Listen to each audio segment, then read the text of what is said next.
కేంద్ర ప్రభుత్వం ఇచ్చే పంచాయతీ నిధులు 3,000 కోట్ల కోసమే రాష్ట్ర ప్రభుత్వం పంచాయతీ ఎన్నికలు నిర్వహిస్తోందని మహబూబ్నగర్ ఎంపీ డీ.కే. అరుణ రాష్ట్ర ప్రభుత్వాన్ని ఉద్దేశించి ఎద్దేవా చేశారు.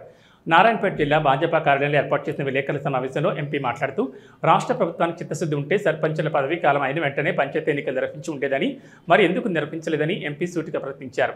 వీరి చేతకంతనం వల్లే రాష్ట్రానికి రావాల్సిన 3,000 కోట్ల నిధులు ఆగిపోయాయని, కేవలం ఆ నిధుల కోసమే రాష్ట్రంలో కాంగ్రెస్ ప్రభుత్వం పంచాయతీ ఎన్నికలు నిర్వహిస్తోందని ఎంపీ సంచలన వ్యాఖ్యలు చేశారు. పంచాయతీ ఎన్నికల్లో ప్రభుత్వం చేపట్టిన రిజర్వేషన్ల ప్రాతిపదిక అంతా గందరగోళంగా ఉందని ఎంపీ విమర్శించారు. పంచాయతీ ఎన్నికల్లో గందరగోళంగా 2011 ప్రకారం ఎస్సీ ఎస్టీ సర్పంచ్ రిజర్వేషన్లు, 2024 ప్రకారం వార్డు మెంబర్ల రిజర్వేషన్లు ప్రభుత్వం కేటాయించిందని, మరి 42% బీసీలకు ఎలా సాధ్యపడుతుందని ఎంపీ అన్నారు. ఎన్నికల హామీలను ప్రభుత్వం విస్మరించిందని, అది గుర్తెరిగి ప్రజలు ప్రభుత్వం ఏ ఎన్నికలు చేపట్టినా ఓడించాలని, లేకపోతే ఏ పార్టీ తోడు రాదని ఎంపీ తెలిపారు. రాష్ట్రంలో ఎక్కడ చూసినా అభివృద్ధి పనులు అధ్వానంగా ఉన్నాయని, కేవలం కొడంగల్కే అభివృద్ధి పరిమితమైందని సీఎం రేవంత్ రెడ్డి పాలనపై ఘాటుగా ఎంపీ విమర్శలు గుప్పించారు.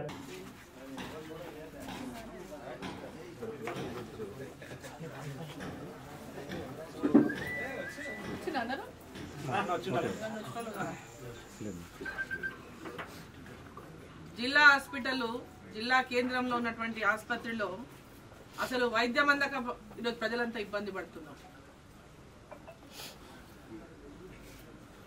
జిల్లా కలెక్టర్ ఆఫీస్ కూడా ఇంతవరకు ఇంకా పూర్తి కాలే, జిల్లా ఎస్పీ ఆఫీస్కి ఇంతవరకు ఇంకా స్థలం కేటాయింపు జరగలే.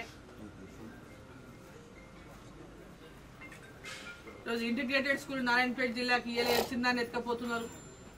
జిల్లా కేంద్రం ఇది, ప్రతి నియోజకవర్గ కేంద్రంలో ఇంటిగ్రేటెడ్ స్కూల్ ఏర్పాటు చేస్తామన్నారు. జిల్లా కేంద్రంలో ఏర్పాటు చేయకపోతే ఎట్లా? ముఖ్యమంత్రి గారు ఆలోచన చేయాలి. ఇక్కడ గర్ల్స్ కి జూనియర్ కాలేజెస్ కావాలి, గర్ల్స్ జూనియర్ కాలేజ్ కావాలి, గర్ల్స్ డిగ్రీ కాలేజ్ కూడా కావాలి.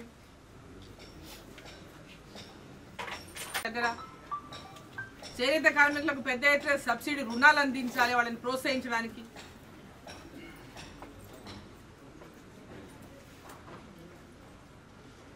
ఈరోజు మనము ముఖ్యమంత్రి గారు కూడా మన ఇదే జిల్లా నుంచి ఉన్నారు, ఉమ్మడి జిల్లా నుంచి, ముఖ్యంగా మన పార్లమెంట్ నుంచి ఉన్నారు.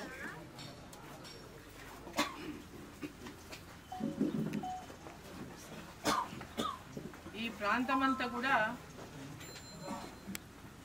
ఈ యొక్క జిల్లా, ఉమ్మడి జిల్లా నుంచి ముఖ్యమంత్రిగా అయ్యే అవకాశం